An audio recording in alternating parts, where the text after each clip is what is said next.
When we consider the number 7 in the life of Jesus Christ, we must realize that he made 7 statements about himself, describing himself as the great I am.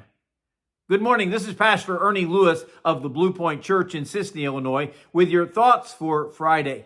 In order for his disciples to see him in a way that shows what all he had brought into this world in his incarnation, he describes himself 7 times with that phrase, I am.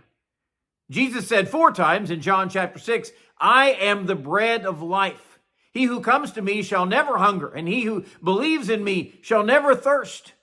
You see, just as bread is needed for our physical existence, Jesus is that bread that God has provided for our spiritual existence. So we have to trust in him for all of life. You see, the whole world has a hunger and a thirst for spiritual things, but they cannot be filled with the things they're seeking after. Only by believing in Jesus Christ are we filled, because he is the living bread. He also describes himself in John 8 and verse 12, I am the light of the world.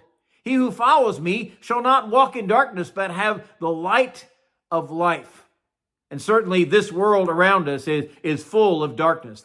There is such a contrast between the ways of evil, that the working of Satan in this world to destroy man, while Jesus has come to bring light and life to those in darkness, to guide our way. By the way, he also has called us to shine his light. He said, you are the light of the world, and let your light so shine before men that they may see your good works and glorify your Father, which is in heaven.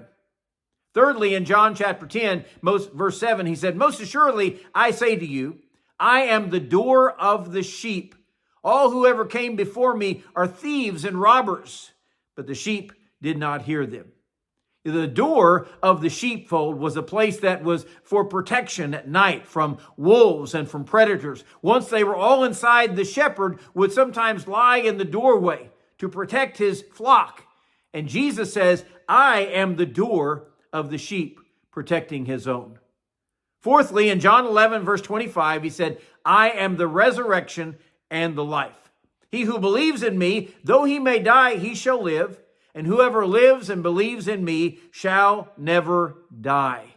The very mission of Jesus Christ in this world was to come and die for the sins of all men, and then be raised victoriously so that he could offer that same resurrection to us. All of us who believe and trust in him will be raised when we leave this world and this life. Fifthly, in John chapter 10, a couple of verses, he said, I am the good shepherd. The good shepherd gives his life for the sheep. You know, we're reminded of young David whenever he was a shepherd boy. He told King Saul there was one time he actually killed a bear in order to protect his flock. Another time, he killed a lion with his bare hands in order to protect those sheep that he was caring for. And Jesus says here he is willing to give his life for us, his sheep, so that we might have our sins forgiven. Number 6 is in John 14. John 14, verse 6. He said, I am the way, the truth, and the life, and no man comes to the Father but by me.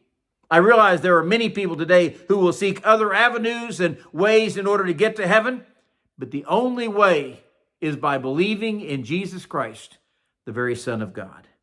And then seventhly, in John chapter 15, he said, I am the vine, you are the branches. He who abides in me and I in him bears much fruit, for without me you can do nothing. Jesus shows himself to be the only line of sustenance we need, but we must remain. We must abide in him. Abiding in him to have that which we need so that we can bear fruit for the kingdom.